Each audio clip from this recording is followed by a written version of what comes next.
سارے جہاں میں ہماری زبان کی ہے. میں وزیر اعظم شعبہ اردو کی جانب سے آپ سبھی کو عالمی یوم اردو کی دلی مبارکباد پیش کرتی ہوں.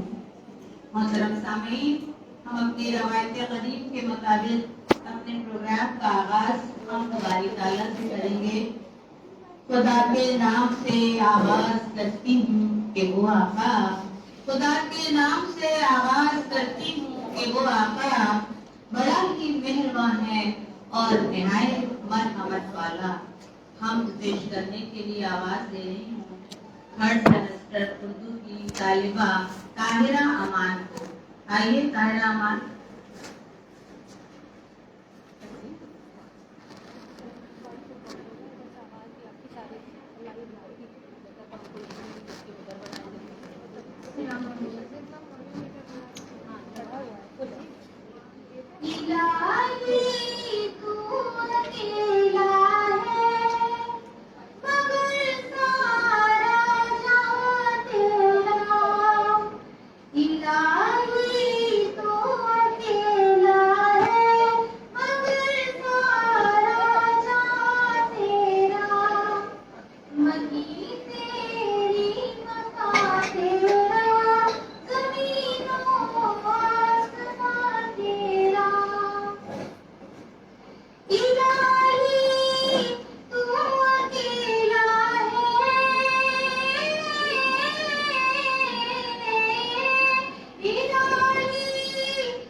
اب میں اپنے معزز مہمانوں کے خیر مقدم کے لیے صحت مند ماحولیاتی فروغ کو کے پیش نظر تحفہ گل کے بجائے آج ہرے پودوں سے استقبال کریں گے.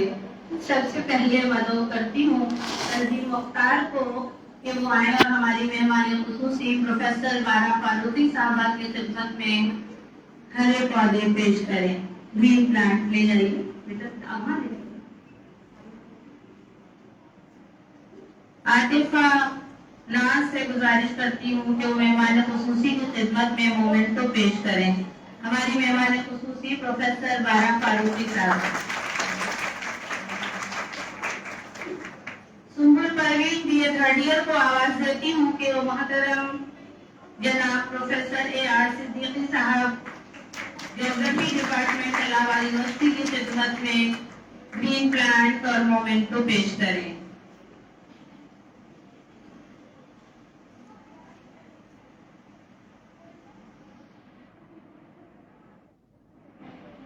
میں ثنا شاہین. آئیے بیٹا جلدی جلدی آئیے.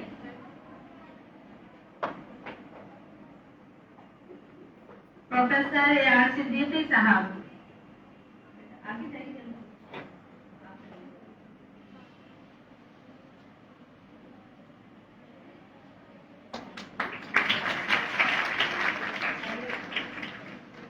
ثنا Shaheen B A third year کو مدعو کرتی ہوں کہ وہ پروفیسر ناسیہ عثمانی صاحبہ principal Hamidia girls degree college کی خدمت میں گرین پلانٹ اور مومنٹو پیش کریں.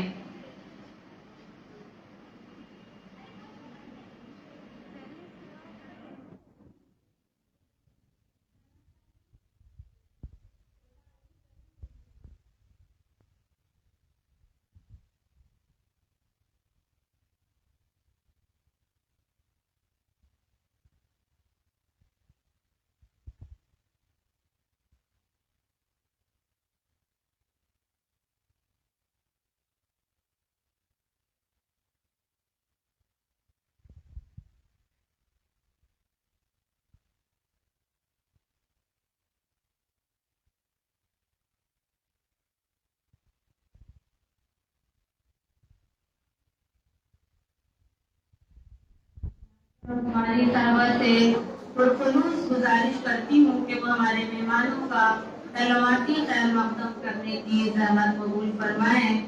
میں یوم اردو کے پیش نظر اپنی میرے کارواں کے لیے یہ کہنا چاہوں گی.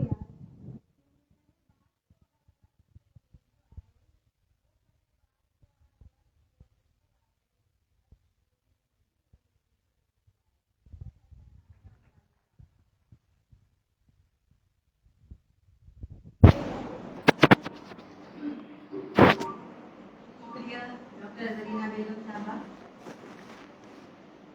آج کی مہمان خصوصی عزت محترمہ پروفیسر بارہ فاروقی صاحبہ، آج کے اعزازی مہمان محترم جناب پروفیسر اے آر صدیقی صاحب، nodal officer UGC and NIRF University of Allahabad and Professor Geography Department University of Allahabad. Doctor Zarina بیگم صاحبہ،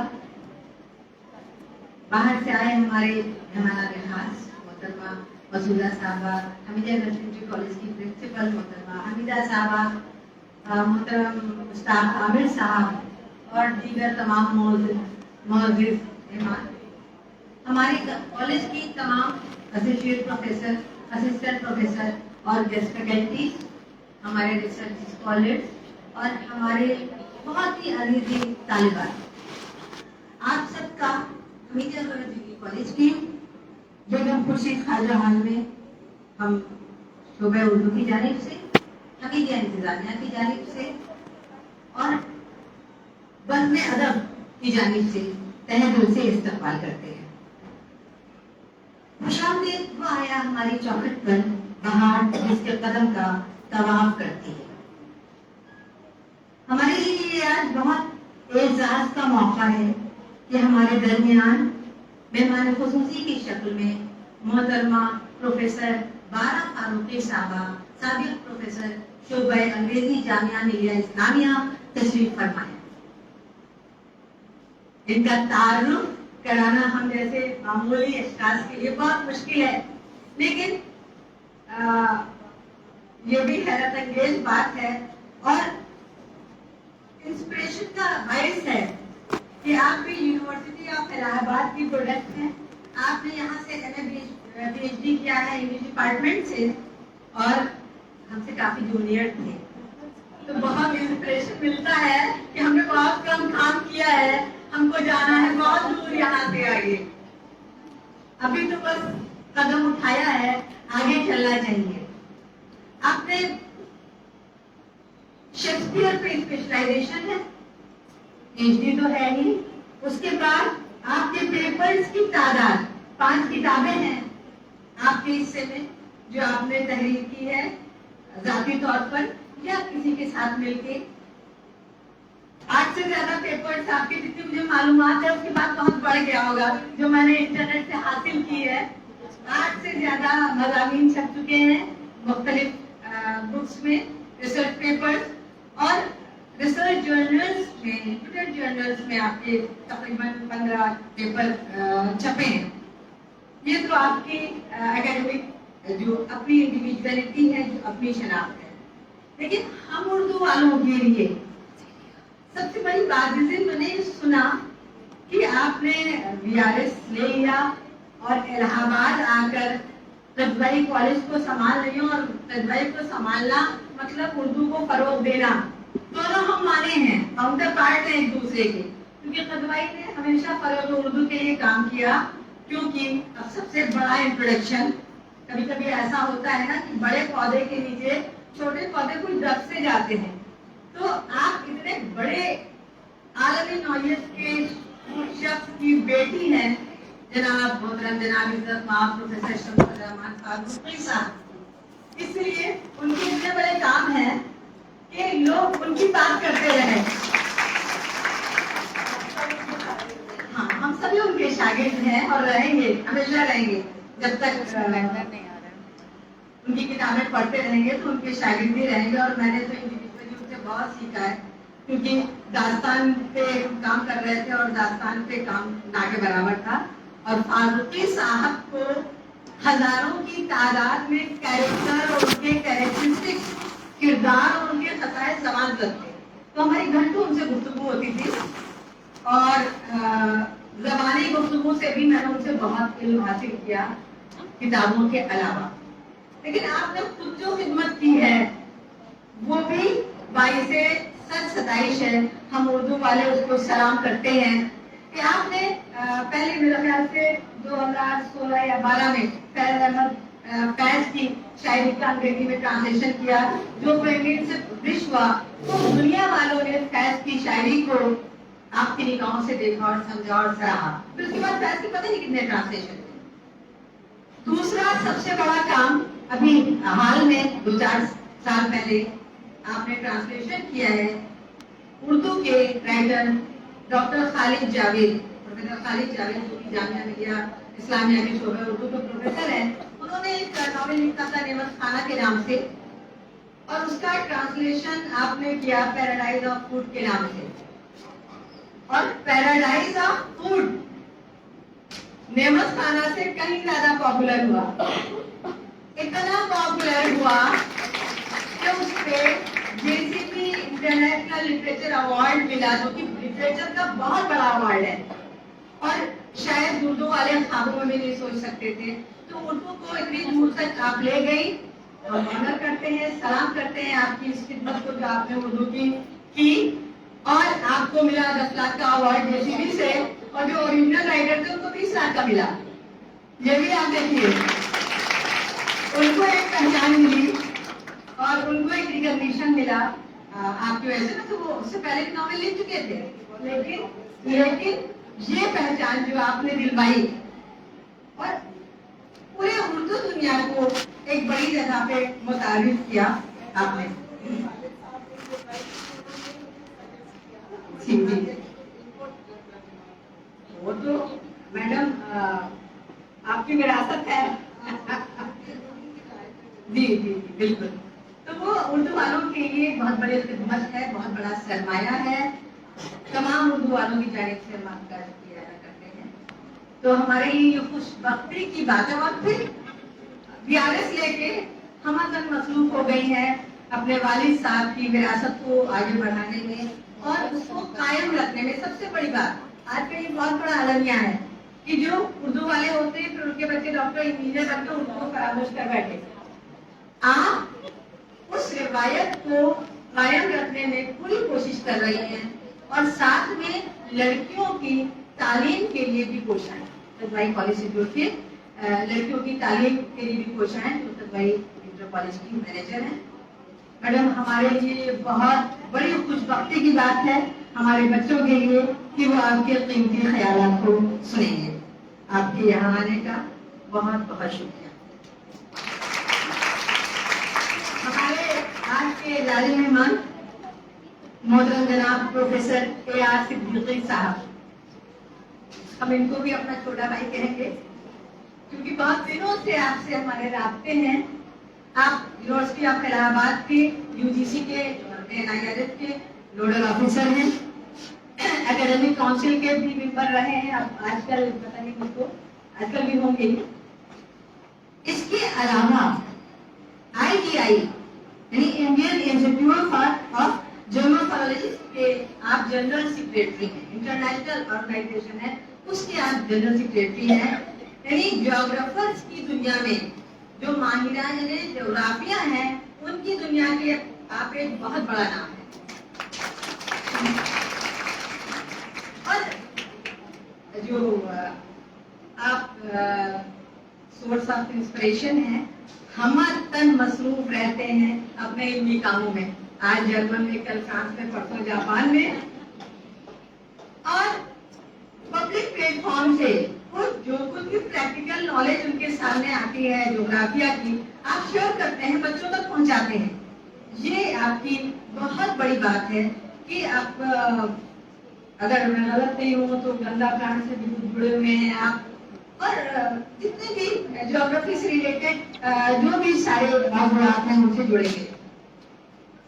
कॉलेज को लेके भी आपको मालूम है कि NIRF और UGC का आईशे जो ऑल इंडिया जो असेसमेंट होता है उसके भी आप नोडल ऑफिसर हैं, तो हमको उसमें भी आपकी सरबराही मिलती ही रहती है। हम बराबर आपको वक्त बेवक्त फोन कर देते हैं और आप कभी भी चुटलाते नहीं, जबकि बहुत यूनिवर्सिटी की मसरूफ तरीन शख्सियतों में से। जितना भी लंबा आपका अभी मेरे पास इनका प्रोफाइल है बहुत बड़ा, लेकिन उतनी तफसीलात में बाकी आपकी किताबें ज्योग्राफर्स की मैगजीन्स है उसमें आपके रिसर्च जर्नल्स छपते रहते हैं, उसकी तादाद बड़ी लंबी है, किताबें आपकी तादाद बड़ी लंबी है। आप हेड भी रहे बहुत दिनों तक ज्योग्राफी डिपार्टमेंट में और आपके हेडशिप में बहुत फ्लोरिश किया ज्योग्राफी डिपार्टमेंट, बहुत आगे बढ़ा, एक अलग सी पहचान बनाई। आपके स्टूडेंट्स भी हर जगह नजर आ जाते हैं, कहीं IAS क्वालिफाई कर रहे हैं, कहीं असिस्टेंट प्रोफेसर हो रहे हैं, अचीवमेंट हर जगह आपके स्कॉलर का दिखाई देता है। तो इतनी बड़ी शख्सियत हमारे छोटे से फोन पर यहाँ आने का आपने कंसेंट दिया। हम विजयगढ़ डिग्री कॉलेज की जानिब से अपने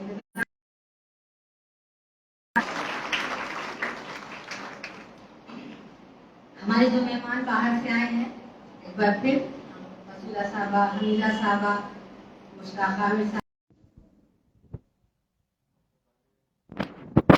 मैं आप लोगों को मुबारकबाद देना चाहता हूँ क्योंकि इधर यूनिवर्सिटी में भी और जो सितंबर के बाद अक्टूबर नवंबर का महीना होता है, खासतौर से जो एकेडमिक्स और कल्चरल एक्टिविटीज हैं वो बढ़ाने के लिए आमतौर से नोटिस भी आती है, ऑफिशियल भी होता है कि अपने अपने डिपार्टमेंट में कुछ एकेडमिक प्रोग्राम्स करें। उसकी शुरुआत और आगाज आपने किया, जो कि अभी हम लोग अभी नहीं कर पाए। नवंबर में दीपावली के बाद हम लोगों ने सोच रखा है कि कुछ करेंगे। तो नासिया मैडम ने जैसे कि शुरुआत में जब इंट्रोड्यूस करवा रही थी कि हमारे छोटे भाई हैं, तो आप ये समझ लीजिए कि एकेडमिक्स में मुश्ताक आमिर साहब यहाँ बैठे हुए हैं और बहुत सारे प्रोग्राम अटेंड करते हैं और उनको सबसे ज्यादा तजुर्बा होगा कि तुम मुझे हाजी कहो मैं तुम्हें काजी कहूँ। तो एक दूसरे की तारीफ में इतना ज्यादा प्रेशर बना दिया जाता है कि उसके बाद भी बोलना वो भी मेरे तकी में पर, क्योंकि स्पेस टेक्नोलॉजी तो ठीक है, जो हमारी फील्ड है, हमारे जो बच्चे यहाँ पर स्टूडेंट्स होंगे तो उनके लिए मैं 2-3 मिनट का टाइम दूंगा। मुझे अगर आप 10 मिनट का टाइम देंगे तो मैं पूरा तफसील से जो है बात कर पाऊंगा। जब मैं सुबह घर से चला और मैंने अपनी वाइफ से बताया कि मैं थोड़ा सा आधे घंटे बाद निकलूंगा, तो मैं 9 बजे लौट के निकल जाता हूँ, तो कहा कि कोई प्रोग्राम है क्या? हमने कहा नहीं, वो नासिया मैम को फोन आया था और उसका छोटू रहमान फारूकी साहब की बेटी को गांडिया मिलिया में पहुंचकर 12 फारूकी मैडम है, और ये मेरे लिए बहुत खुशनसीबी है कि मैं आज उनके साथ मुझे बैठने का मौका मिलेगा। मैं बड़ा खुश हुआ। तो कह रहे हैं कि जो प्रोग्राम क्या है, हमने कहा कि मेरे तकील पर है और उर्दू डे मनाया जा रहा है वहां पर। उन्होंने मुझसे सिर्फ एक लाइन बोला, उन्होंने कहा यही सब कयामत की निशानियां हैं। कहाँ रॉक्स, चट्टाने, स्पिरिट, ज्योग्राफी और कहाँ शमसुर रहमान फारूकी साहब, उनकी बेटी बारा फारूकी और नासिया मैडम, उनकी डिपार्टमेंट जरीना मैडम, उनके डिपार्टमेंट में आप जा रहे हैं, वो भी नहीं तकील कैसे बोल पाएंगे आप? तो हमने कहा राजीव के मुझे मुझे थोड़ा बहुत याद है, लेकिन मीर तकील का एक ही लाइन जो खासतौर पर फिल्मों में जो चीजें आ जाती है तो आदमी को सुन लेता है, लेकिन उनसे बोलना तो बड़ा मुश्किल है। लेकिन बोलते बोलते इतना तजुर्बा जरूर होता है कि भाई जनरल जो समाजी जो चीजें हैं और जो लिटरेचर की जो चीजें हैं आप आमतौर से आपके सामने गुजरती रहती हैं, तो उनको आदमी देखते देखते कहीं ना कहीं तैयार रहता है कि कहीं ना कहीं आपकी बारी आ सकती है। तो नासिया मैडम खुद भी अपने आप में एक ऐसी एंटिटी और डायनेमिक लेडी है कि आज से पहले नहीं जानते हैं, आप बहुत पहले से। और ये जो गलत कह रही थी कि मैं इनकी मदद करता हूँ, लेकिन कभी कभी ऐसा भी हुआ है कि नासिया मैम को मैंने फोन किया कि ऑल इंडिया सरकार एजुकेशन की कब से शुरुआत होने वाली है, तो उन्होंने कहा सिद्दीकी साहब की 5 दिन बाद उसकी लास्ट डेट है। तो मुझे लगा कि अब इंडिया कॉलेज का तो छोटा सिस्टम है, बच्चे तो ज्यादा नहीं है, यहाँ का देखा तो उन्होंने सबमिट कर दिया और जो सबमिशन का मैसेज आता है उन्होंने हमको स्क्रीन शॉट में भेज दिया कि हमने तो अपना डेटा अपलोड कर दिया है। अब आप अपने 46 डिपार्टमेंट और 450-500 टीचर्स की इंफॉर्मेशन और 25,000 स्टूडेंट की भरते रहिए। तो ये जो अचानक इनका मैसेज आता है कि 4-5 मैंडेट है और उसके बाद भरिए 4-5 दिन ही बचे हैं, तो बड़े बहन होने के नाते कभी कभी बीती बढ़ जाता है कि हम कैसे करेंगे। लेकिन उसमें ये है कि बार-बार मैसेज पढ़िए, उससे हम लोगों की आदतें खराब हो गई। आज का जो मौजूद है छात्रों के जो आपने अरबी यौम उर्दू मनाया है और उसके साथ साथ स्पेस टेक्नोलॉजी की जो बात की है डॉक्टर शबना और हमारी बड़ी बहन आमना फारूकी यहाँ पर बैठी हुई है, क्योंकि सारी हमारी बड़ी बहनें मझली और छोटी सब यहीं पर मौजूद है।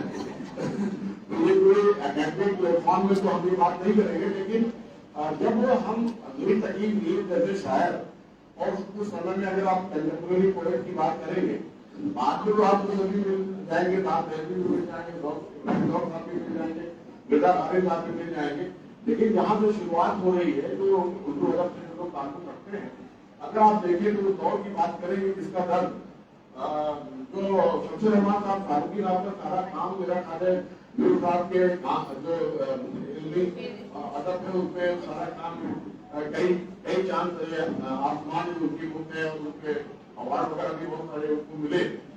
तो अगर आप देखेंगे तो उस जमाने में जब कंटेम्पोरेरी शायर नहीं होते और कंपैरेटिव लिटरेचर की बात होती है, तो मीर साहब ने एक ऐसा, अगर आप मीर में पढ़ेंगे तो हम लोग खासतौर से इंग्लिश तर्जुमा या हिंदी में या कभी उर्दू में टूटी फूटी उर्दू में पढ़ लेते हैं, तो जो हम लोगों की समझ, जैसा कि मैंने शुरू में कहा कि हमारा लिटरेचर से इतना नहीं है, लेकिन चट्टानों में कहीं ना कहीं जमीन और जंगल और टेक्नोलॉजी की बात करते हैं, और जो हमारे जो ज्योग्राफी में जो चेंज आ रहा है उसकी और सोसाइटी में जो चेंज आ रहा है उसकी तो बात करते हैं, लेकिन लिटरेचर की जो तखय्युल की परवाज़ है उसमें बहुत कम जा पाते हैं।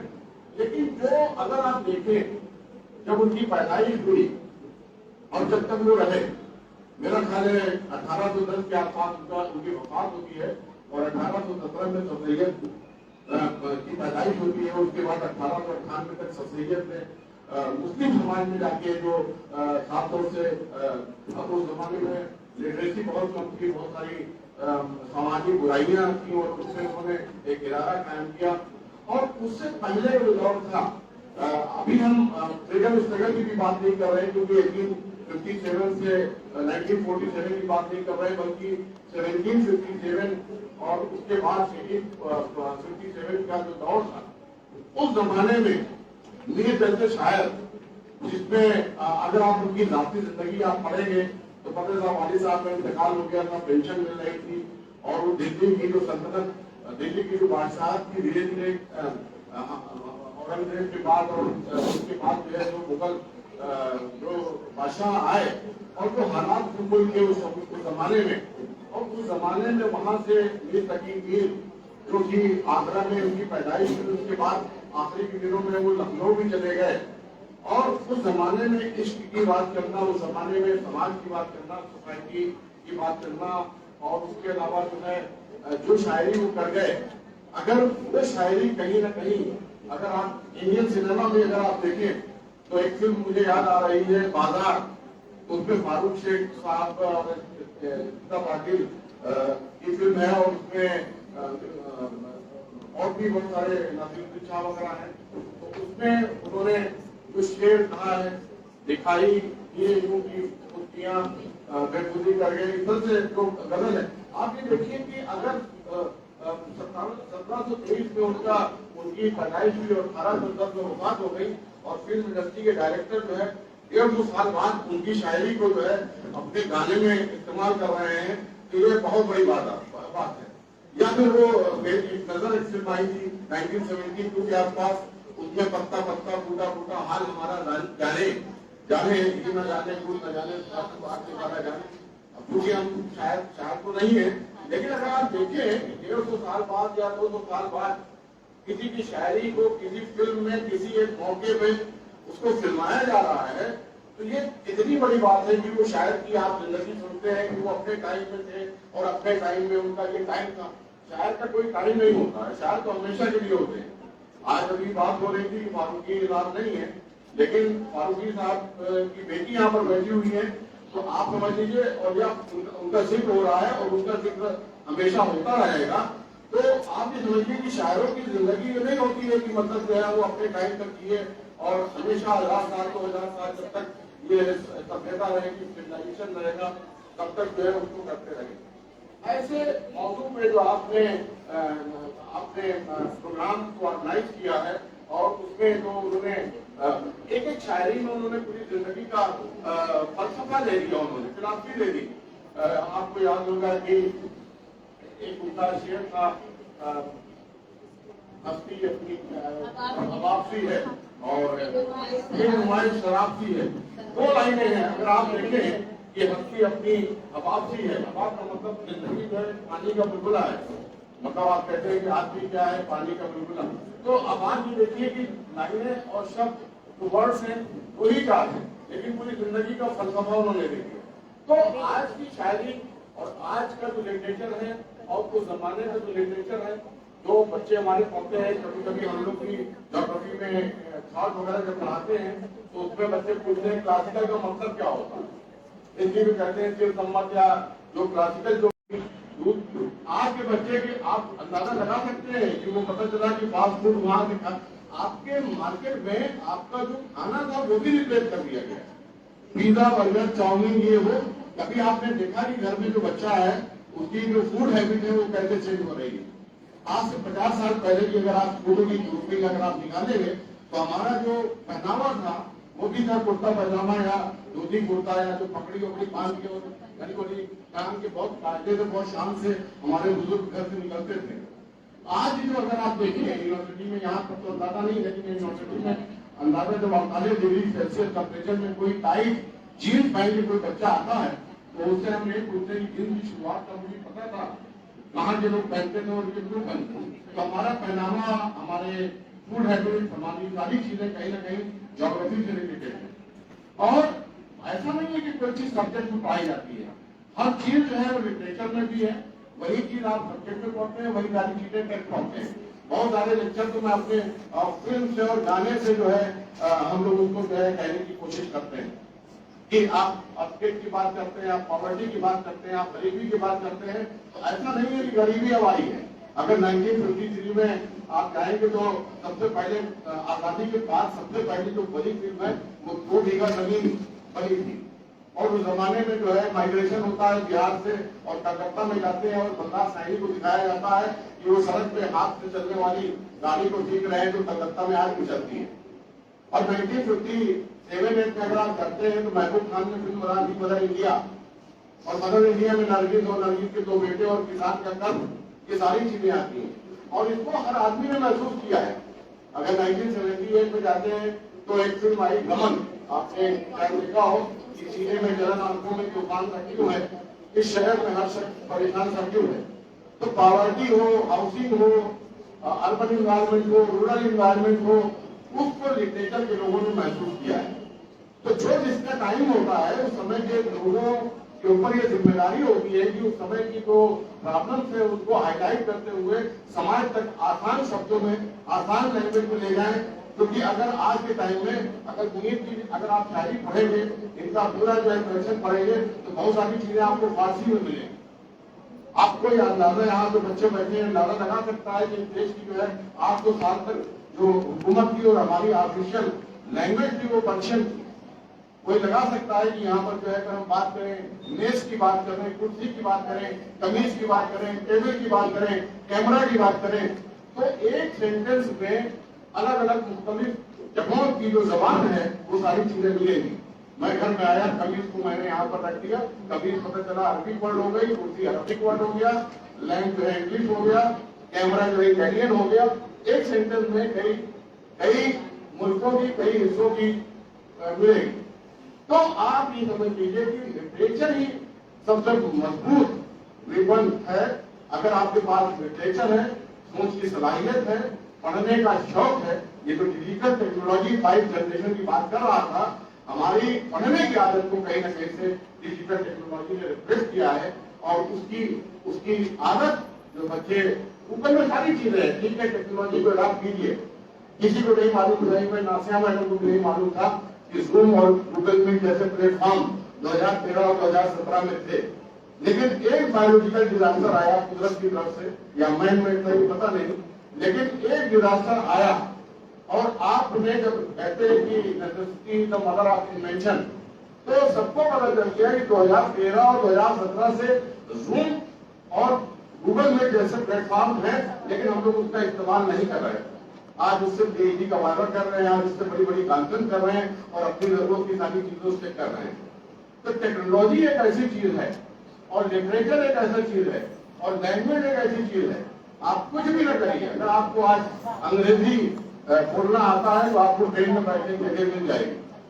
12 महीने तो अंग्रेजी की प्रोफेसर है और इलाहाबाद की जमीन कुछ इस तरह से है कि हमारे प्रोफेसर शमसुर रहमान फारूकी साहब भी अंग्रेजी के ही थे। और कौन सा अदब है जिसके लिए वो नहीं जाने जाते। फिराक गोरखपुरी साहब भी अंग्रेजी के ही थे, लेकिन वो उर्दू के लिए जाने गए। हरिवंश राय बच्चन जी वो भी अंग्रेजी के लिए जाने गए, लेकिन वो जाने गए मधुशाला के लिए। तो आप ये समझिए कि जमीन में कोई सब्जेक्ट और कोई विषय और कोई बाउंड्री नहीं होती है। तो और ये जो ज्योग्राफी, उसमें भी कोई बाउंड्री नहीं होती है। तो जो आपने जो कॉम्बिनेशन बनाया है, खासतौर से एक तरफ अदब इल्म और दूसरी तरफ से जो है साइंस एंड टेक्नोलॉजी, और आज उस चीज की जरूरत है, इस समझने की जरूरत है कि अगर 100 साल 150 साल पहले कोई शायर दुनिया में आए थे और उन्होंने कुछ लिखा है, तो उन सारी चीजों में उनका फलसफा क्या था, वो कहना क्या चाहते थे और समाज को किस तरह से उन्होंने महसूस किया था। वो समाज और आज समाज, प्रॉब्लम तो वही है। उस जमाने में भी बादशाह थी, उस जमाने में भी परेशान हाल थे, उस जमाने में भी लखनऊ का जो है ये भूल भुलैया बनी और बड़ा इमाम बड़ा बना, ये किसी के शौक के लिए नहीं बनता था। उस जमाने में रियाया जो है बेकार थी, एग्रीकल्चर होती नहीं थी। एग्रीकल्चर का मैडम आपको याद कीजिए कि जो हमारी उम्र के लोग हैं सबके लिए गेहूं भी मुहैया नहीं था, इसलिए। और मोटे अनाज जो कल मैं इलाहाबाद यूनिवर्सिटी में मिलेट पढ़ रहा, जहाँ पर ये बताया जा रहा था कि जौ और बाजरा और चना और ये मोटे अनाज का जो है खाने में शामिल करना कितना जरूरी है। और उस जमाने में जब जो ग्रीन रेवोल्यूशन आया है, स्वामीनाथन जी का पिछले महीने इंतजार हुआ, उस जमाने में ग्रीन रिवोल्यूशन आया, उसके बाद जो हम लोग यहाँ पर बैठे हुए हैं और गेहूं बहुत सारी चीजें अवेलेबल है, फर्टिलाइजर और मैकेनिक अपना बॉडी में जा रहा है और तमाम तरह की बीमारियां हैं। तो आज हम फिर उसी फ्रेजाइल इकोसिस्टम में जाके मोटे अनाज में और उसकी एग्रीकल्चर की बात कर रहे हैं। तो अब ये बहुत ही देखने की बात है कि अलग अलग डिसिप्लिन में जो सस्टेनेबिलिटी की संपोषणीयता का विषय है कि आने वाले दिनों में अगर रॉबर्ट मार्कोस ने 1798 में पेपर लिख दिया एसे एंड पॉपुलेशन, उसने बताया पॉपुलेशन जो है जियोमेट्रिक 1, 4, 16 बढ़ रही है और फूड ग्रेड 1, 2, 3, 4 बढ़ रहा है। अगर हम इसके बारे में हम अपनी सस्टेनेबिलिटी के बारे में नहीं सोचेंगे तो ये आपके लिए कहाँ से मुहैया होगा, अनाज कहाँ से मुहैया होगा।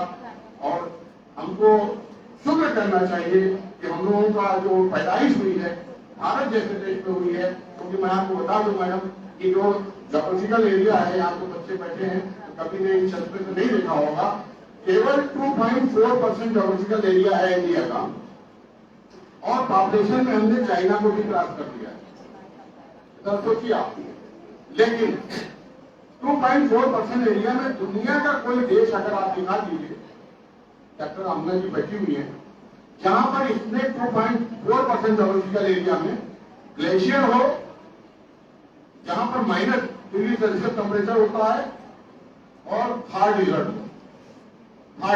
राजस्थान का, जहां पर प्लेटू हो और जहां पर कोस्टल एरिया हो, जहां पर प्लेन एरिया हो। ये केवल इंडिया में ही सारे क्लासिफिकेशन जितने एग्रीकल्चर के, फॉरेस्ट के, सॉइल के जितने भी क्लासिफिकेशन है वो इंडिया में ही फिट होते हैं। तो बाकी दुनिया में कोई देश ऐसा नहीं है। और दुनिया में आपको लगता है, आप बता रहे हैं कि ठीक है 12-14 कंट्री हम भी घूमे हैं, लेकिन जो आसानी, जो जीने का तरीका, जो चीजें आपके आसपास हैं, ये ऊपर वाले की ब्लेसिंग्स है, ऊपर वाले ने हमको दिया है और उसका अल्लाह ताला को शुक्र अदा करना चाहिए, गॉड को शुक्र करना चाहिए। लेकिन हम लोग अपनी जिंदगी से शुक्रिया और जो थैंक्स, ये दोनों शब्द को हटाते जा रहे हैं। किसी ने कोई एहसान किया तो वो भी भूलते जा रहे हैं। थैंक्स का तो कोई मतलब ही नहीं है। अगर आपने किसी के खिलाफ कुछ कर दिया तो हो सकता है कि आने वाले दिनों में वो आपको पहचाने भी ना। तो ये तो थोड़ा याद रखिएगा। और दूसरी, जो आप अपने आप को एक्सप्लोर करिए बेखुदी पे, जैसे अल्लामा इकबाल साहब ने काम किया है, उसी तरह से मीर तकी मीर ने भी अपने आप को एक्सप्लोर करने की बात की है। और आप कोई भी लिटरेचर पढ़ेंगे, इवन अमृता सिंह को पढ़ेंगे, कलाम साहब को भी पढ़ेंगे, तो आपको बड़ा फख्र होगा कि इंडिया में एक कैलेंडर उन्होंने बनाया इंडिया विजन 2020 में। तो जितने भी 90% इन्वेंशंस हैं, यानी टेलीविजन का एग्जाम्पल देता हूँ। और आपने जो जमाने में सम्राट टाइप के लोग थे, उनके घर में जब एक टेलीविजन आ जाता था तो पूरा आंगन भरा रहता था कृषि दर्शन और समाचार देखने के लिए, और रामायण और महाभारत जैसे सीरियल के लिए लोग आनंद भर देते थे कि वो 10 बजे शुरू होने वाला है, और सारे डायलॉग को याद किए हुए थे। वहां से आप चले, और हम लोगों की ड्यूटी थी कि त्योहार में जब हीरो हीरोइन गाना गाते हैं और अगर तस्वीर ऐसे हिलने लगे तो जाके आपको इंजीनियर ठीक करना है छत के ऊपर जाके। वहां से आपके चले, सीडी आई आपके सामने, फ्लॉपी आपके सामने आई, कंप्यूटर आपके सामने आया, और इतने आविष्कार, इतने इन्वेंशन हुए। और आज के जमाने में टेक्नोलॉजी इतनी ज्यादा आगे पहुंच गई है, अगर इस टेक्नोलॉजी को अगर आप साथ दे के नहीं चले तो बहुत पीछे हो जाएंगे। इसलिए मैं ज्योग्राफी डिपार्टमेंट को भी शुक्रगुजार हूँ कि आपने ऐसे मौजूद पे यहाँ पर एग्जीबिशन लगाई। और मैंने अपने जो मेरा मैसेज है आपके लिए कि आप स्पोकन इंग्लिश लैंग्वेज, चाहे उर्दू हो, लेकिन इंग्लिश आज भी इंटरनेशनल लैंग्वेज के रूप में इंग्लिश, कंप्यूटर टेक्नोलॉजी और ये सारी चीजें अगर आप लिटरेचर अपने साथ लेके चलेंगे तो मुझे नहीं लगता है कि आप लौट के आने वाले हैं। और पूरी दुनिया में इन लोगों की जो है जो डिमांड है उसको कम कभी नहीं होती है। तो नॉलेज की बात जो है, आप ठीक है आप एक्सचेंज कर लीजिए, अलग बात है, लेकिन हमें इल्म की बात करनी है। कहीं पर शमशुर रहमान साहब फारूकी रात ने अपने इंटरव्यू में भी कहा है कि जब हम चीजों को एक्सचेंज करते हैं तो यहाँ पर तनकीद तो उनका बहुत बड़ा काम है। तो उन्होंने कहा कि इल्म को बढ़ाने की काम की है। तो आप बहुत बड़े क्वालिफाइड हैं, आपके पास डिग्री है, पीएचडी है, इसका मतलब ये नहीं है कि आपके वाले हो गए। बहुत सारे लोग ऐसे हैं जो यूनिवर्सिटी और कॉलेज और डिग्री कॉलेज नहीं गए لیکن ان کے پاس علم ہے, اور علم اگر ہے تو آپ مضبوط ہیں. تو اپنی فزیکل کیپیبلٹی اپنے اندر ایکسپلور کیجیے, اور آدمی دنیا میں وہ سب کچھ کر سکتا ہے جو کہ دنیا میں ہو چکا ہے. اگر اس دنیا میں میر آئے تھے, غالب آئے تھے, اور روک آئے تھے, اور جتنے بھی آج بجاج لکھنوی آئے تھے, تو آپ بھی آج اپنے کنٹمپریری ٹائم میں جی رہے ہیں. آپ کے پاس بھی لٹریچر ہے, آپ کے پاس بھی قلم ہے, اس قلم کی طاقت کو بڑھائیے. اور شروع میں مجھے ایک چیز ملا تھا جو میں نہیں کہہ پایا, جیسے کہ مظفر علی صاحب کی فلم تھی اور شہریار صاحب ہمارے جو استاد تھے علی گڑھ میں, انہوں نے کہا تھا کہ زندگی جب بھی تیرے وقت میں لے آتی ہے ہمیں, یہ زمین چاند سے بہتر نظر آتی ہے ہمیں. ہم آج میں دوسری بار آیا تھا تو پھر آپ نے بلایا, بہت بہت شکریہ. اور ہر ملاقات کا انجام جدائی کیوں ہے, اب تو یہی بات بتاتی ہے. Thank you very much. اور پھر اور یہ ساری چیزیں اگر غلطی سے لکھا نہیں ہو تو اس کو معاف کیجیے گا. تو یہ سب یہ شعر تھا جو میں نے جب یہاں پر لکھا بھی, جب آپ نے سنا. اب تو جاتے ہیں, میں کبھی کچھ نظر سے بھی پھر تھینک یو.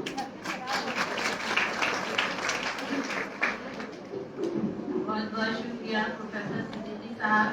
آپ کی مؤثر گفتگو بہت سحر البیانی کہیں گے اسے, اور شاید دریا کو کوزے میں بند کرنا بھی اسی کو کہتے ہیں کہ آپ نے فلمی دنیا سے لے کر ہسٹری, جغرافی, ٹیکنالوجی اور اردو ادب کی اہمیت کہاں کہاں کس کس طرح نظر آتی ہے آپ کو.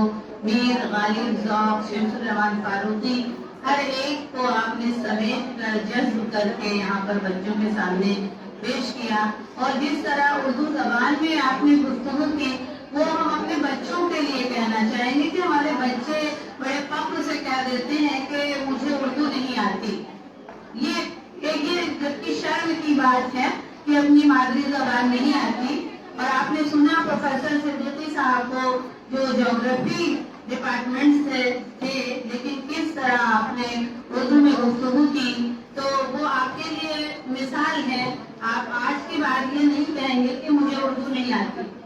اردو جسے کہتے ہیں تہذیب کا چشمہ ہے, وہ شخص مہذب ہے جس کو یہ زبان میں صدیقی صاحب کو نظر کرتی ہوئی ہے. بہت بہت شکریہ. بہت ہی کم ہے وہ شائستہ نظر جن کو, بہت ہی کم ہے وہ شائستہ نظر جن کو خیرات شوق دیا زندگی کی عظمت نے. میری مراد ہے ہماری مہمان خصوصی محترمہ پروفیسر فرما ہے. آپ کے بارے میں بہت سی باتیں ہو چکی جو بے حد پراز پر حوصلہ ہیں, اور ہم بھی ہمیشہ ان کے بارے میں سنتے رہتے ہیں کہ وہ کس طرح کالج میں اردو کے فروغ کے لیے کام کرتی رہتی ہیں, ہماتن مصروف رہتی ہیں, ہمیشہ سرگرم عمل رہتی ہیں کہ کس طرح اردو میں کبھی بیت بازی کروا رہی ہیں, تو کبھی نظم, کبھی اخبار ڈے منا رہی ہیں. طرح طرح کی خبریں ہم آپ کے اس پر اسٹیٹس پہ بھی دیکھتے رہتے ہیں. بہت اچھے اچھے پروگرام آپ کراتی ہیں اور اس میں ماشاءاللہ کامیاب بھی ہیں. تو بڑے ہی احترام کے ساتھ, خلوص کے ساتھ میں آپ سے گزارش کرتی ہوں کہ آپ آج ہمارے بچوں کو اپنے بیش قیمتی خیالات سے متعارف کرائیں. پروفیسر بالا فاروقی صاحبہ.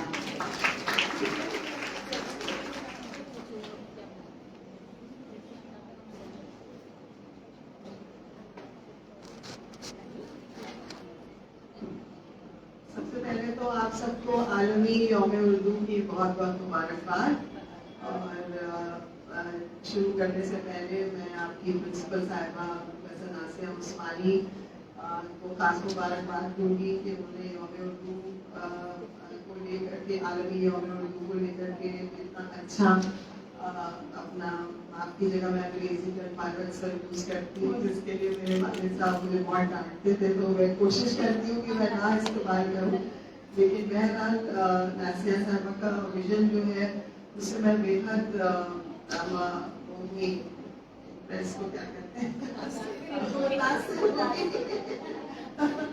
اور زرینہ صاحبہ کی تو میں پرانی فین ہوں. اور لیکن یہ عالم بھی ہے, یہ مجھے بعد میں معلوم ہے, لیکن یہ نعت بہت اچھی پڑھتی ہیں اور نعت سنتی بھی ہے, کہتی بھی ہے, شاعری بھی کرتی ہیں. اور پروفیسر صدیقی سے ملاقات کر کے بھی آج دل بہت خوش ہوا. انہوں نے کتنی خوبصورتی سے دوسرے ہر طرح کے جو علم ہیں اور جو سبجیکٹس ہیں ان کو جوڑا آپس میں. اور بے شک اس میں کوئی شک نہیں ہے کہ ایک جو موضوع ہے یا ایک جو سبجیکٹ ہے وہ دوسرے سبجیکٹ سے جڑا ہوا ہے اور ان کو الگ کر کے دیکھنے والا شخص جو ہے وہ بیوقوف ہے. یہی بالکل یہی معاملہ زبانوں کا بھی ہے کہ زبان کوئی زبان اکیلے نہیں پنپ سکتی اور ہر زبان دوسری زبان سے رشتہ رکھتی ہے. اور جب تک کہ ہم اس رشتے کو نہیں پہچانتے تھے تو ہم زبان کے اصل دانشور نہیں بن سکتے. اور خاص طور سے میں نے کیونکہ ترجمے کی فیلڈ میں میں نے کافی کام کرنے کی کوشش کی, کیونکہ جب میں نے شعبہ انگریزی جامعہ میں جب میں نے وہاں پہ جوائن کیا تو مجھے لگا کہ بھائی میرے پاس تو ایک ہی خاص چیز ہے جو کم لوگوں کے پاس ہے, وہ ہے میری اردو کی جو تعلیم ہے اور جو میں اردو کی جانتی ہوں, پڑھ لکھ سکتی ہوں اور کچھ حد تک میں اس کی اپریشیٹ کر سکتی ہوں.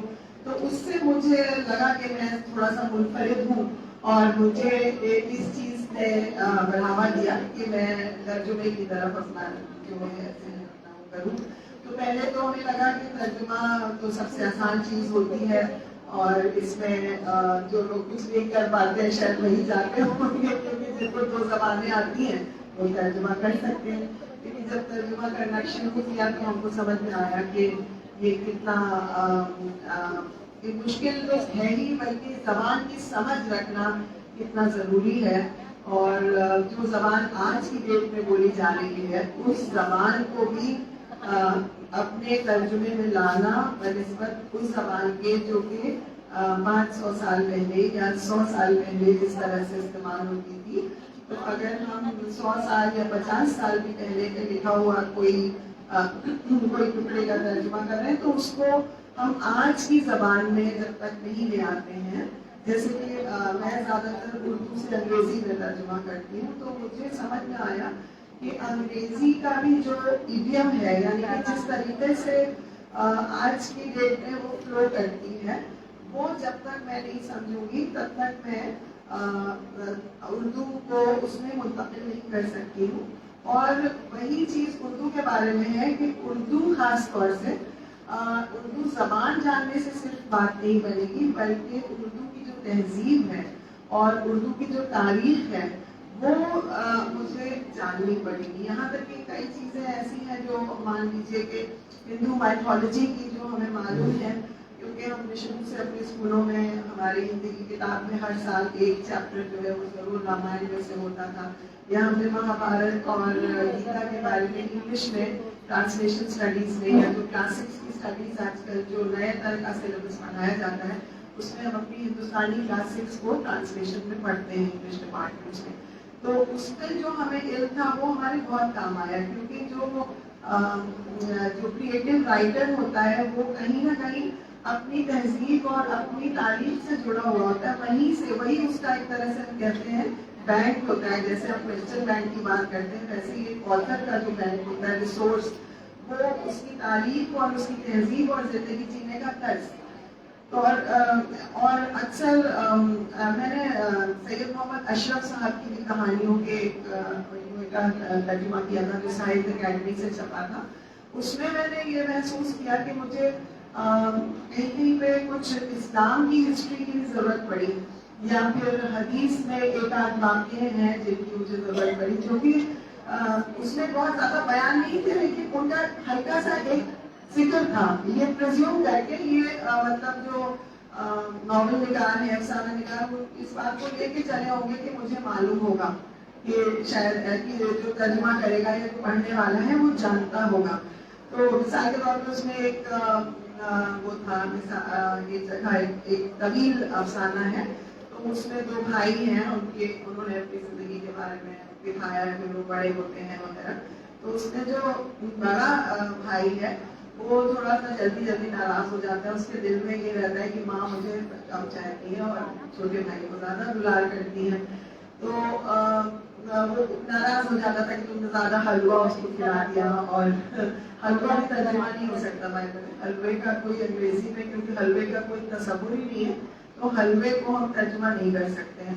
तो हद से हद हम उसको ग्लॉसरी में बाद में डाल सकते हैं और उसका एक्सप्लेनेशन दे सकते हैं कि हलवा क्या चीज होती है।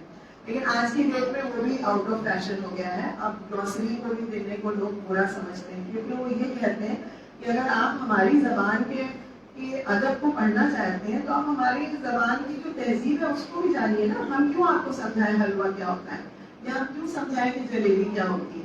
क्योंकि जब हम मान लीजिए एलचिको में जाते हैं किसी कन्फेक्शनरी शॉप में, वहाँ पे कोई नई तरह की पेस्ट्री या पुडिंग रखी होती है, जैसे तीरामिसू या कोई इस तरह के नाम के, तो हम उनसे तो शर्म के बारे में पूछते कि इसका क्या मतलब है, और खुद ही जाके मालूम करने की कोशिश करते हैं कि ये क्या है और उसको कैसे हम तलफ़ुज़ क्या होगा इसका।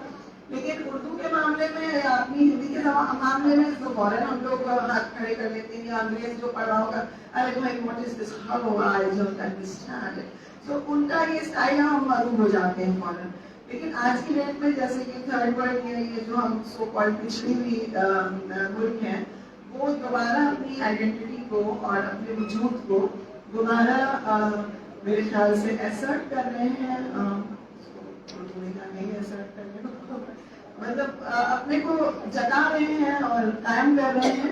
तो अब हम लोगों तर्जुमे वालों ने पूरी दुनिया में, चाहे वो फ्रांसीसी के हो या इटालियन या जापानीज हो, वो कहते हैं कि हमारे यहाँ की जो ज्यादातर जो दस्तूर हैं, हम उन दस्तूरों को आखिर में ग्लॉसरी में भी नहीं लेंगे, ताकि जिसको फिक्र है, जो जानना चाहता है हमारे बारे में और हमारी जबान को असल में वो एक ग्रेट जबान मानता है, कि क्योंकि आप जानते हैं कि गालिब और मीर को खास तौर से, और कबीर दास और इसी तरह से जो हमारे और क्लासिकी शायर हैं, वो वर्ल्ड लिटरेचर में आज के डेट में वो शामिल हैं। वर्ल्ड लिटरेचर एक कैटेगरी बन के आई है जिसमें कि दुनिया का जो अदब है, जो यानी कि जिसको पूरी दुनिया फरामोश नहीं कर सकती, उसमें हमारी जबान का अदब बहुत ही रोशन तरीके से मौजूद है, आपको मालूम होना चाहिए। तो इसलिए अब वो वक्त आ गया है जब हम अपनी जबान और अपनी कल्चर से शर्मिंदा होना छोड़ दें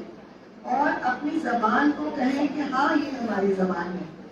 एक जमाना था कि हम जो है आसपास से जो बहुत ज्यादा ऊपरी तबका था, जो फाइनेंशियली बड़ा सिक्योर था, जो अपने बच्चों को बाहर पढ़ने भेज रहे हैं या बहुत ही हाई लेवल के स्कूल से, तो वो शर्माते थे ये कहने में कि हमको उर्दू आती है या हमको हिंदी आती है। और आज भी आप यकीन मानिए, दिल्ली में जैसे मैंने अपनी दोनों बेटियों को पब्लिक स्कूल में पढ़ाया, लेकिन क्योंकि मेरे वाले साहब की वसीयत थी कि उर्दू पढ़ाओ बच्चों को, और वो बहुत ही ज्यादा इसको लाजिम उन्होंने मेरे ऊपर कर दिया था, और उन्होंने मेरा हाथ भी बहुत बटाया इसमें, क्योंकि मैं बहुत मसरूफ रहने लगी थी, नौकरी भी थी और घर का काम इंतजाम, तो बेसिक तो हम ही ने पढ़ाया अपने बच्चों को। लेकिन जब वो आगे का पढ़ने लगे, तो जैसे नज़ीर अकबर आबादी हो गए या कोई प्रेमचंद का कोई इंसान है, तो वो छुट्टियों में जब बच्चे आते तो उनको लेके बैठ जाते हैं और उनको उन्होंने उर्दू पढ़ाई। तो जैसे मेरी बेटी की क्लास में एक लड़की जो उसकी बहुत खास दोस्त थी, तो वो बताने लगी हमसे कि अम्मी वो तो हिंदी भी ऐसे बोलती है जैसे अंग्रेजी बोल रही हो, मतलब वो बहुत फख्र की बात समझती है कि उसको हिंदी बोलना नहीं आता। तो वो ये क्या है, मुझे हिंदी समझ में नहीं आती है। तो मैंने कहा कि भाई लानत दे दो तुम ऐसी दोस्त पे, और मैंने खूब मजाक उड़ाया हम लोगों ने घर में उसका। और हमने कहा कि जो लड़की अपनी तहजीब, अपनी जबान को डिसऑन कर दे, यानी कह दे कि ये हमारी ये तो वैसे ही हुआ जैसे कुछ लोग जो बड़े डबल फेस होते हैं, खुद बहुत बड़े आदमी बन जाते हैं, लेकिन उनके माँ बाप या उनके गाँव में जो है वो अभी पिछड़े में है। तो मैंने ऐसे लोगों को भी देखा है जो अपनी माँ को माँ कहने से शर्माते हैं औरों के सामने, क्योंकि वो सोचते हैं कि मेरी माँ तो मतलब घूंघट में है या उसके हाथ पैर मैनिक्योर पेडिक्योर नहीं हुए हैं, तो वो थोड़ी सी रफ है, तो मैं कैसे सबसे बता दूं कि ये मेरी वालिदा है। तो ये सब छोटी जहनियत की निशानी है कि अपनी ही तहजीब को और अपनी ही जबान को, खासतौर से क्योंकि तहजीब और जबान बेइंतहा एक दूसरे से जुड़े हुए हैं, तो उसको अगर हम नकार रहे हैं तो हम अपनी हैसियत, अपनी हस्ती को नकार रहे हैं।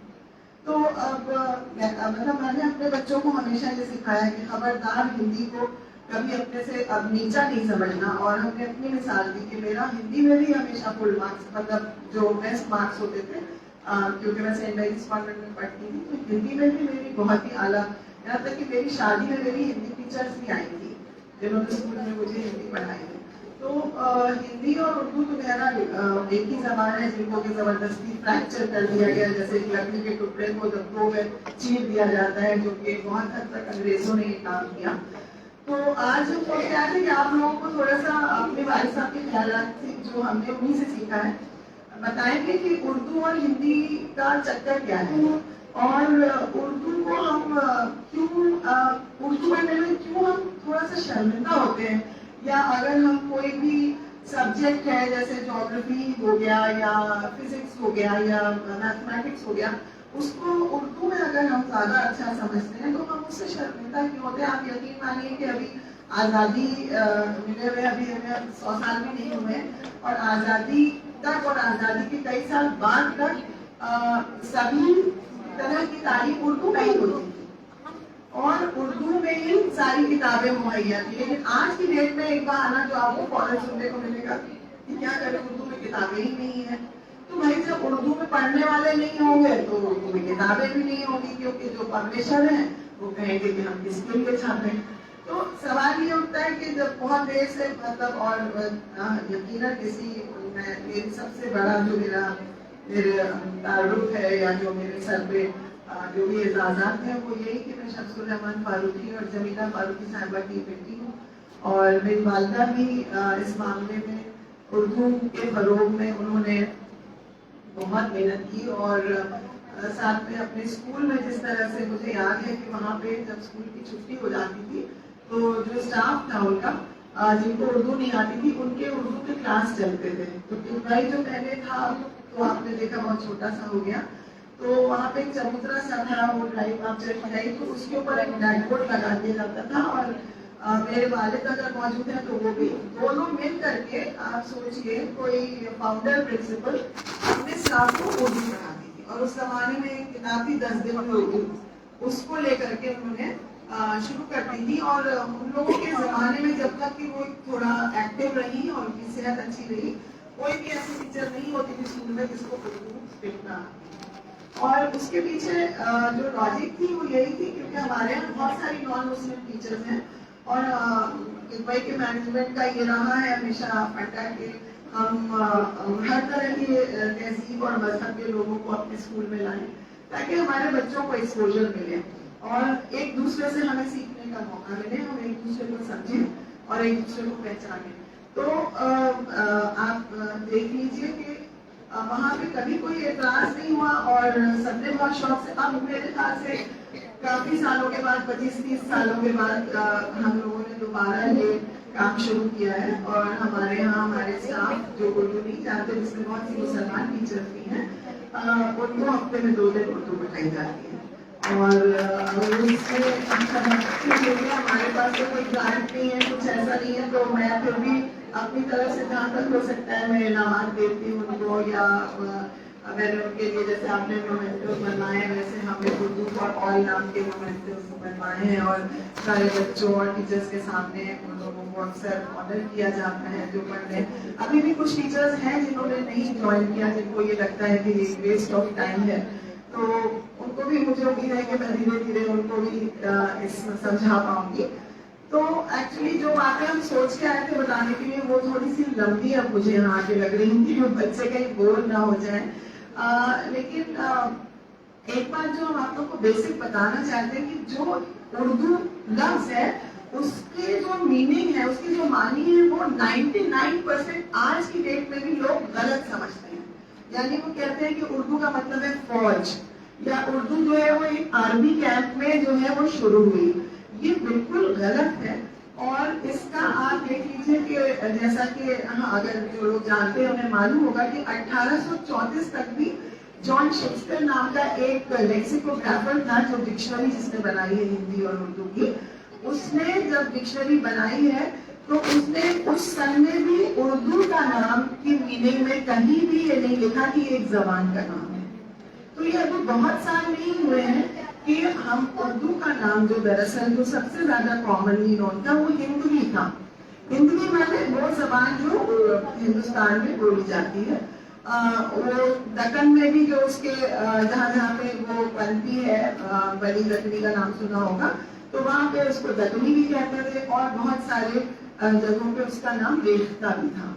तो ये उर्दू जो नाम है ये दरअसल निकला है एक शॉर्ट फॉर्म ऑफ ज़बान क़िलाए उर्दू मुअल्ला। ये दरअसल ज़बान क़िलाए उर्दू मुअल्ला इतना लंबा सा इसका नाम पड़ गया था क्योंकि ये जबान जो है वो पैदा ही हुई थी एक तरह से देखा जाए तो किले में। किले का मतलब ये नहीं है कि जो एक फोर्ट बना हुआ है उसी की दीवारों के अंदर, बल्कि उस जमाने में बादशाह जो होते थे तो वो बहुत ज्यादा शौकीन होते थे, अलग अलग शहरों में वो अपनी कैपिटल बनाते थे। और जैसे आगरा बहुत जमाने तक मुगलों का कैपिटल रहा है। और अगर कोई भी आप लोगों से ये प्लीज कहे कि ये मुगलों की जबान है या ये बाहर से आई है, तो आप लोग प्लीज जान लीजिए कि मुगलों की जबान क्या थी, ठीक है। और इससे पहले टर्किश सुल्तान जो हमारे थे, तो तुर्की और फारसी और कुछ हद तक अरबी की जो साउथ में जो मुसलमान आके ट्रेडर सेटल हुए, उन लोगों के साथ कुछ अरबी भी आई। लेकिन आपको मालूम होना चाहिए कि उनकी अरबी आज की डेट में भी वो बिल्कुल भी जो एक स्टैंडर्ड अरबी है उसकी तरह नहीं है, बल्कि वो मलयाली अरबी का एक नाम है, शायद माकुला या क्या नाम उसका एक नाम है जिसका अपना लिटरेचर मौजूद है। तो आप समझिए कि कोई भी जबान बाहर से जब आती है तो वो वहाँ के लोगों से जिस तरह से खून मिक्स होता है, शादियां हो जाती हैं आपस में, या लोग एक दूसरे को बिल्कुल वो बोला भाई बहन क्या दिल से निभा जाते हैं बहन या भाई को। जैसे कि आप जानते हैं कि झांसी की रानी का इतना नाम सुना है, लेकिन उनके जो दो खास उनके जो वो थे आर्मी के जनरल जो उनके साथ दोनों मुसलमान थे जिन्होंने लास्ट तक उनका साथ दिया। तो ये बातें क्योंकि हमारी हिस्ट्री की किताबों में दबा दी गई हैं, तो ऐसा लगता है कि हिंदू और मुसलमान जो थे वो हिंदुस्तान में हमेशा से ही अलग अलग थे और अलग अलग हिस्सों में शहर के वो रहते थे या बटे, ऐसा बिल्कुल भी नहीं था, जरा सा भी नहीं था। और ये जो प्रॉब्लम है, दो तरह की प्रॉब्लम्स है, एक तो स्क्रिप्ट को लेके यानी कि हमारी लिपि क्या हो, और एक जो है जबान को लेके, क्योंकि सबसे पहले जबान जब उसमें आती है, राइज होती है, जब हम कोई नई जबान को इजाद होती है धीरे धीरे, तो वो बोलने वाली जबान होती है। और बोलने वाली जबान से वो कई सदियों तक उसके बाद उसकी जो स्क्रिप्ट है वो हमें हासिल होती है। यहाँ तक कि आप देखिए कि नॉर्थ ईस्ट ऑफ इंडिया में बहुत जमाने तक कोई स्क्रिप्ट नहीं थी उनके पास, क्योंकि उनका कल्चर जो है वो एक जबानी कल्चर है। और आप जानते हैं कि हमारे यहाँ भी अरब में भी हिफ्ज का इतना लंबा कल्चर है कि हमारा कुरान मजीद भी काफी वक्त के बाद उसको कंपाइल किया गया, और क्योंकि उस वक्त कागज नहीं था तो उसको छाल पे लिखा जाता था, पेड़ों की छाल पे, और फिर उसको फाइनल शेप जब दिया गया तो उसके बाद से आज तक अल्हम्दुलिल्लाह वो उसी शेप में मौजूद है।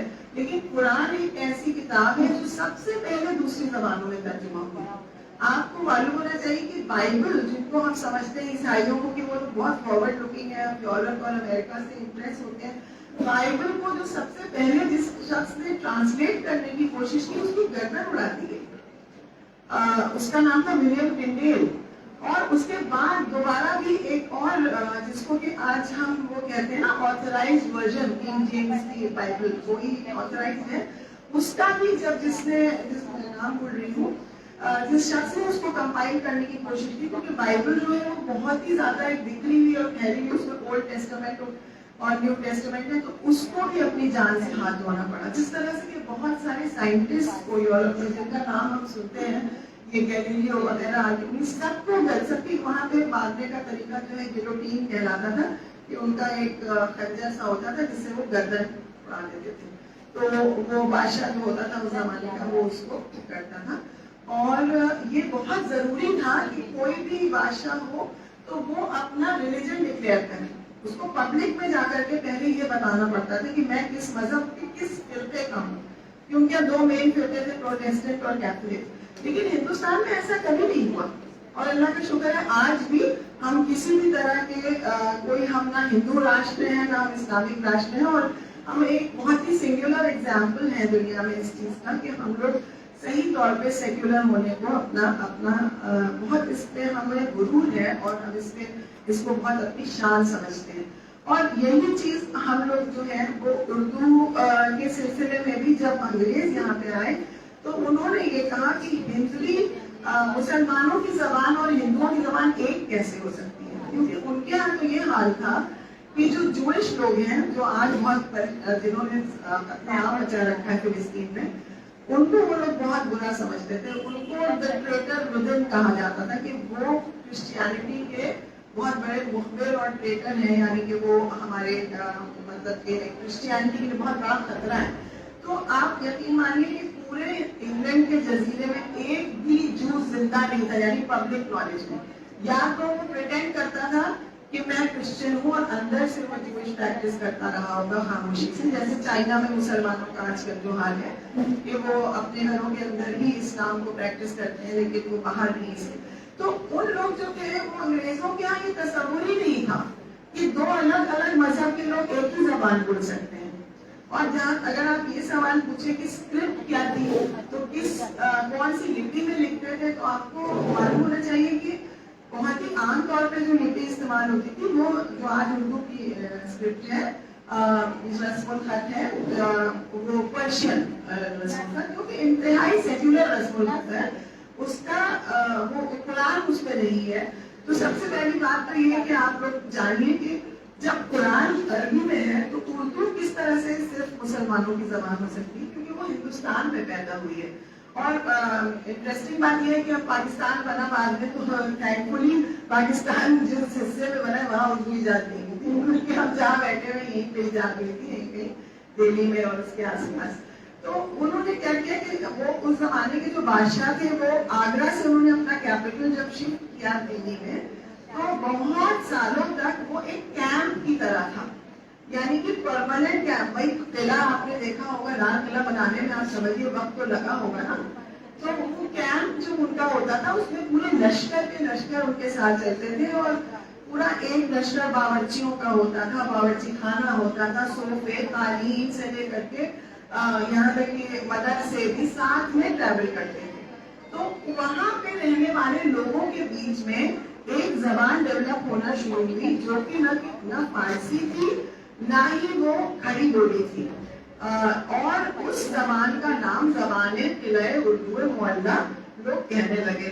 और क्योंकि उस जबान में आप देखिए सबसे ज्यादा जो परसेंटेज है उस जबान में, जिस जबान की है वो संस्कृत की है, सबसे ज्यादा उसमें संस्कृत के अल्फाज है, उसके बाद उसमें अरबी और फारसी के अल्फाज है। और जिस कमीज का आप जिक्र कर रहे थे वो तो लातीनी से लेकर फ्रेंच में भी कमीज को शमीज करके स्पेल करते हैं, कमीज CHEMIS। तो जबानें एक दूसरे से जुड़ी हुई हैं। तो फिर मैं वापस तर्जुमे पे एक सेकंड के लिए जाती हूँ कि डेली इक्विपमेंट जिनका सबसे आज की डेट में सबसे ज्यादा मुस्तैद माना जाता है तर्जुमे पे आर्टिकल, तो उन्होंने ये कहा है कि जबानों के आपस के रिश्ते को जो नहीं समझता वो ट्रांसलेटर नहीं हो सकता। और वो रिश्ता सिर्फ ऊपर से आपको नहीं नजर आएगा, लेकिन आपको अंदर से भी उस रिश्ते में यकीन रखना है कि वो कहीं ना कहीं से वो दूर की कोई ना कोई कजन उसकी है। और जबान जो है वो उसकी इज्जत जब तक हमारे दिल में नहीं होगी तब तक हम अच्छा तर्जुमा नहीं कर सकते। तो वापस हम वही कह रहे हैं कि जबाने किले उर्दू मोहल्ला हुआ। तो फिर उसके बाद ये एक साहब थे बंगाली थे वो शायद, और उनका नाम हैंडरसन या क्या था, उन्होंने ये सजेशन दिया अंग्रेजों को कि भाई ऐसा है हम लोग ये डिक्लेयर कीजिए कि हिंदी जो है वो हिंदुओं की है और उर्दू जो है वो उनकी है। तो फिर ये सवाल उठा कि स्क्रिप्ट कौन सी ली जाए, क्योंकि आपको मालूम है कि जो ये नागरी की स्क्रिप्ट है ये क्यों नहीं अवेलेबल थी। आपको मालूम है कबीर और रहीम वगैरह ये किस स्क्रिप्ट में लिखते थे? या मलिक मोहम्मद जायसी का नाम सुना हो आपने? पद्मावत कौन सी स्क्रिप्ट में लिखी गई? पर्शियन स्क्रिप्ट में, क्योंकि संस्कृत सिर्फ ब्राह्मण्स यूज कर सकते थे। Sanskrit was not available to the general public. So क्या होता था कि संस्कृत की तालीम भी अगर कोई, यहाँ तक कि औरतों को भी लिखना वहाँ पे ये होता था कि अगर कोई औरत लिखती हुई पाई ऊंची जात में पाई गई तो उसके हाथ काट दिए जाते थे, उसकी आंखें फोड़ दी जाती थी। और आपको यकीन नहीं आएगा कि संस्कृत औरतों को मेरे ख्याल से अभी आजादी के बाद काफी वक्त के बाद पहली कोई औरत ने संस्कृत में MA किया, क्योंकि वो वहाँ पे रिलीजन के साथ उन्होंने संस्कृत को जोड़ रखा और सिर्फ ऊंची जात के लोग ही संस्कृत पढ़ सकते थे। तो संस्कृत अवेलेबल नहीं थी तो कई और जबानें थी, जैसे कैथी एक जबान है जो कायस्थ जिसको इस्तेमाल करते थे, और भी खड़ी बोली है और बहुत जबानें इस जमाने में नाम भूल रही हूँ, 4-5 जबानों का कोट किया है मेरे वालिद ने। तो वो जबानें जो थी ज्यादातर जिसको जो स्क्रिप्ट आसान पड़ी वो उसमें लिख लेता था। जैसे कुछ लोगों ने नागरी का एक डिफरेंट फॉर्म जो है जो अब हम समझ भी नहीं पाते अगर आप कबीर का देखें तो कबीर के बारे में भी आप देखिए कि सबसे बड़े बड़े जो स्कॉलर्स हैं उन्होंने यही कहा है कि कबीर जैसा कोई आदमी कभी हुआ भी, ये भी अभी हिस्ट्री प्रूव नहीं कर पाई है, क्योंकि हम एक ओरल कल्चर से आए, जबानी कल्चर से आए। तो बहुत सारे लोगों के जो लाइक माइंडेड के वो इकट्ठा कर दिया जाता था। मीराबाई का जो कलाम है, कोई भी एक भी उनका भजन जो सर्टिफाइड नहीं है कि ये मीरा नहीं लिखा है। यही हाल अमीर खुसरो का है, क्योंकि फारसी कलाम के अलावा उर्दू का जो एक्चुअली ऐसा होता था पहले कि जो एक शख्स थोड़ा सा मकबूल हो जाता था उसी के नाम से, जैसे आज की डेट में गालिब और इकबाल के नाम से आप इंटरनेट पे इतनी घटिया अशार पाएंगे और लड़कियां उसको याद भी करके आ जाती है बैलगाजी के लिए, तो हम कहते हैं इसका क्या है तो इकबाल का हमने का खुदा के वास्ते इकबाल का नहीं हो सकता। मतलब जबकि हमने उर्दू में MA किया तो इतना अंदाजा है कि इकबाल ऐसा शेर नहीं कह सकते और ना ये गालिब ना हो सकता है। और बाकायदा लोग अथॉरिटी बन के उस पर नेट पे घंटों गुफ्तगू हो रही है। तो मतलब यही होता है कि जब कोई मशहूर हो जाता है तो उसके नाम को बहुत सारी चीजों से जोड़ देते हैं। अभी आपने देखा कि कोई हीरोइन है बेचारी, उसको मॉर्फ करके तस्वीरें उसको बना दिया गया कि वो नंगी घूम रही है वगैरह वगैरह, बाद में पता चला बेचारी वो नहीं थी, कोई और का उन्होंने बना दिया, तो बड़े स्कैंडल्स हो जाते हैं। तो उसी तरह से जो है फारसी में उन्होंने पद्मावत लिखी, फारसी में नहीं फारसी स्क्रिप्ट में, ठीक है। उसी तरह से बहुत सारे लोगों को नागरी आसान पड़ी, तो जब हिंदी का मसला आया तो फिर ये सजेशन हुआ कि नागरी ले लेते हैं, क्योंकि फारसी के ऊपर बहुत जल्दी ये इल्जाम लगाया जा सकता है क्योंकि वो अरबिक से मिलती जुलती है। तो वो, लेकिन आपको मालूम है कि मराठी, बंगाली, ये सब जबानें एक वक्त तक पर्शियन स्क्रिप्ट में मौजूद थी और इनको जबरदस्ती फोर्स करके नागरी स्क्रिप्ट में ट्रांसफर किया गया है। और बल्कि आप देखिए कि पंजाबी और सिंधी, पुश्तो, ये एक तरह से अभी भी पर्शियन स्क्रिप्ट को रिलाई करती है। मैं नॉर्थ ईस्ट की बात कर रही थी, तो नॉर्थ ईस्ट में जो नागा कल्चर है या मिजो कल्चर है, उनके पास कोई वो नहीं थी स्क्रिप्ट, तो अंग्रेजों ने उसमें फौरन जाके घुस गए, या फिर बाद में आजादी के बाद भी जो लोग अंग्रेजी के हिमायती थे उन्होंने कहा कि भाई तुम कोई स्क्रिप्ट मत अपनी बनाओ, तुम रोमन में लिखना, और वो रोमन में लिखते हैं बेचारे। यानी इतनी बड़ी बड़ी शायरात वहाँ पैदा हुई है और शायर है, उनका कल्चर है, वो सारा रोमन, को रोमन सीखना पड़ा, उसके लिए उनको इंग्लिश अल्फाबेट सीखना पड़ा। और जहाँ तक ये बात है कि उर्दू एक फॉरेन स्क्रिप्ट में लिखी जाती है, तो अंग्रेजी बाय जो है वो इटली, रोम और ग्रीस के वहाँ की है, वो कोई हिंदुस्तान में ही पैदा हुई स्क्रिप्ट। तो जो सबसे मशहूर जबान है उसकी खुद की स्क्रिप्ट वहां से फॉलो की हुई है। तो ये नहीं चलता मामला, क्योंकि जैसे आपने कहा कि फिल्मों में ये बहुत ज्यादा कोट होती है उर्दू जबान, यानी कि आज भी वो जिंदा है हमारी रग रग में, और अगर वो नहीं होती तो फिर क्यों लाते लोग? कोई प्रोड्यूसर पागल है फिल्म का, है ना? जैसे शेक्सपियर को लोग ले आते हैं, कभी कभी को ले आते हैं, उसी तरह से उर्दू के बड़े बड़े शायरों पे अब तो उनकी जिंदगियों में भी मूवीज बन रही है। मैं बहुत ज्यादा वक्त दे रही हूँ आप लोग का, तो आप लोगों से सिर्फ ये गुजारिश है कि किसी भी सब्जेक्ट में आप जाएं, लेकिन अपनी मादरी जबान को जरूर उसको वही इज्जत दें, और ये स्क्रिप्ट के झांसे में ना आए कि कोई फॉरेन लैंग्वेज है या किसकी क्या वो है, क्योंकि ये सारी ही जो स्क्रिप्ट्स हैं ये कन्वीनियंस के लिए उठाई गई है। यानी जहाँ पे हमें आसान पड़ा हमने उसमें कर लिया। लेकिन आज की डेट में अगर जो लोग डिमांड करते हैं कि उर्दू को नागरी में लिखना शुरू कर दें, वो दरअसल उर्दू के दुश्मन है। क्यों? उससे क्या होगा कि अभी तो ऑलरेडी हमारे यहाँ के हमारे जो आम पॉपुलेशन है उर्दू नहीं पढ़ता, कहता है कि उर्दू नहीं आती, उर्दू या हिंदी में लिखना, हिंदी में भी हो सकता है कि मीडियम हिंदी भी होगा, हिंदी में भी लड़कियां लिखती होंगी ज्योग्राफी हिस्ट्री को, तो वो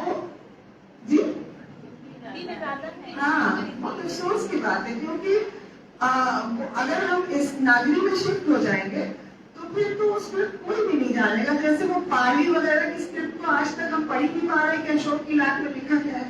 तो जो हमारा इतने सैकड़ों साल का लिटरेचर है वो हमारे हाथ से निकल जाएगा। कौन पढ़ेगा उनको, कैसे समझेंगे, कौन उनको नागरी में वो करेगा? जब कोई पढ़ने ही वाला नहीं रह जाएगा तो उनको नागरी में ट्रांसफर कैसे करेंगे? तो बहुत जल्दी ही हो जाता है। जैसे ही आजादी के बाद आप देखिए कि उर्दू बैन करने का हिंदी ले आए, उर्दू भूल गए लोग, उर्दू पढ़ने वाले खत्म हो गए, और ये हाल हो गया कि यूनिवर्सिटी में, स्कूलों में उर्दू के टीचर्स की नौकरी पे आ गई कि भाई तो कोई बच्चे एनरोल ही नहीं है, आपकी नौकरी का क्या करें? तो उन लोगों ने क्या किया कि उनको कोई भी सड़क चलता है, भैया आओ उर्दू ले लो प्लीज, है ना, और उर्दू कुछ नहीं आता तो उर्दू पढ़ लो। तो उससे क्या हुआ कि उसकी वजह से उर्दू का प्यार जो है, जो आप समझते हैं कि उर्दू के ऊपर टीचर होते हैं नहीं आता, वाकई में उर्दू के स्टूडेंट्स को खास उर्दू भी नहीं आती है, क्योंकि हमारे यहाँ जो पीछे से आ रहा है जो स्टूडेंट का बैंक है हमारा, वो ऐसे ही लोगों का आ रहा है जिनको कुछ नहीं, मजबूरन उर्दू पढ़नी पड़ रही।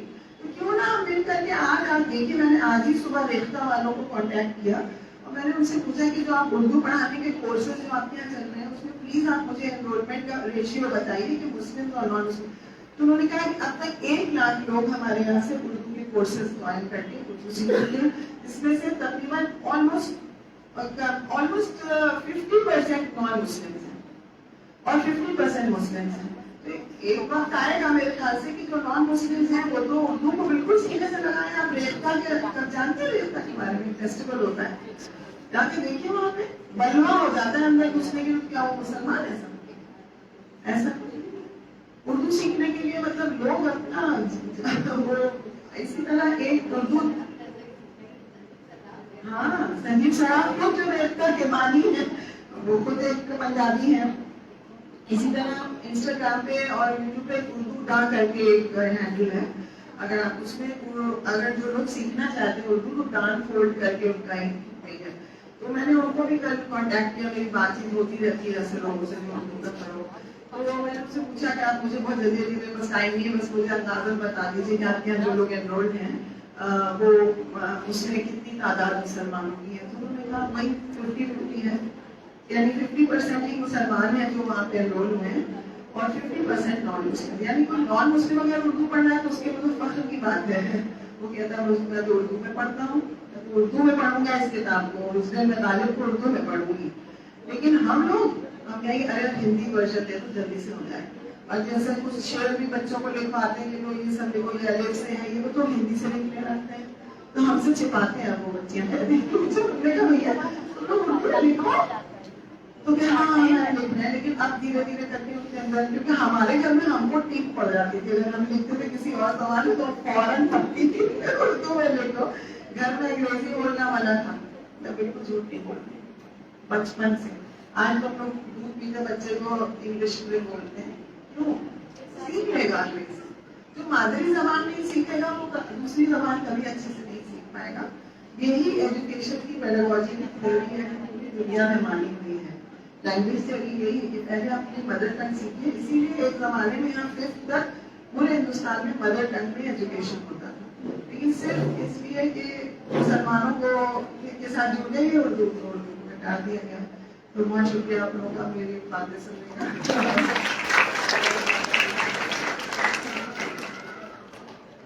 बहुत बहुत शुक्रिया मोहतरमा प्रोफेसर बारा फारूकी साहबा, आपने हमारे बच्चों को बहुत ही इल्म अफ़ज़ा बुनियादी बातें बताई, यकीनन वो उससे सर्दयाब हुए होंगे। और जो उर्दू का मुस्तक़बिल है, जो उर्दू के हालात हैं, उनसे आप किस तरह परेशान हैं, एक तरह से जंग करेंगे उर्दू के लिए अपने कॉलेज में भी और अपने हमारे बच्चों के बीच भी आपने वो बातें रखी। मुझे याद आता है अजहर अंसारी का एक शेर कि ये और बात के आंधी हमारे बस में नहीं, ये और बात की आंधी हमारे बस में नहीं, मगर चराग जलाना तो अख्तियार में है। तो हम कोशिश करते रहें, इंशाअल्लाह जरूर कभी न कभी तो हमारा कारवां बड़ी तादाद में हमारे साथ होगा और हमारे बच्चे अच्छी उर्दू पढ़ सकेंगे। ये बात सच है कि उर्दू लेते भी हैं तो बहुत कमजोर बच्चे हैं, हिंदी में नोट्स लिख रहे होते हैं, उसको बहुत तकलीफ होती है, हम टोकते भी हैं कि आपको बोल रहे हैं उर्दू में, आप सामने बैठ के हिंदी में लिख लेंगे, क्या कि बाद में उर्दू में कर लेंगे मैम। تو یہ دیکھ کر تو بہت افسوس ہوتا ہے کہ بی اے میں کے بچے بھی یہ کرتے ہیں آپ کا. اور زبانوں کی بات تو الگ ہی ہے. بہت بہت شکریہ آپ کا. اب میری ایک پرخلوص گزارش ہے اپنے اعزازی مہمان اور ہماری مہمان خصوصی سے کہ میری ایک حقیر کاوش ہے. میں نے ایک بک کمپائل کی تنقید و تعبیر کے نام سے، جس کا رسم اجرا نہیں ہو سکا کیونکہ اردو کا ادھر کوئی پروگرام نہیں ہوا. 2022 میں وہ شائع ہوئی. میں ڈاکٹر شبانہ عزیز صاحبہ سے گزارش کروں گی کہ وہ آئیں اور اس بک کا رسم اجرا اس کتاب کا کرانے کی زحمت گوارا کریں. میں آپ کو زحمت دینا چاہوں گی.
ڈاکٹر کائنات انصاری کو بلا رہے اور مہمان خصوصی اور عزیزی مہمان اعزازی مہمان صاحب سے گزارش کروں گی کہ ہم نے اس دوران اگست سے اکتوبر تک 4 اردو کے اور پروگرام کرائے بچوں کے.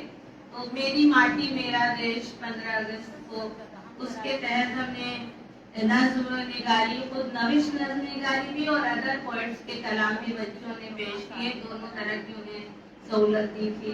مضمون نگاری کا بھی کمپٹیشن ہوا اور اس کا عنوان تھا اے خاک ہند تیری عظمت میں کیا گمان ہے. تو اس کی فرسٹ اور سیکنڈ کے بچوں کو صرف ہم بلا لے رہے ہیں یہاں پر. رخسار پروین کتابت ورکشاپ میں حنیفہ انجم، آئیے. کھڑے ہو جائیے جس کو آنا ہے، بتائیں آپ لوگ کو. اور باقی بچے آ جائیں جن کو ہم باہر دے چکے ہیں سرٹیفکیٹ. فوٹو کھچانے کے لیے سارے سرٹیفکیٹ لے کے آئے.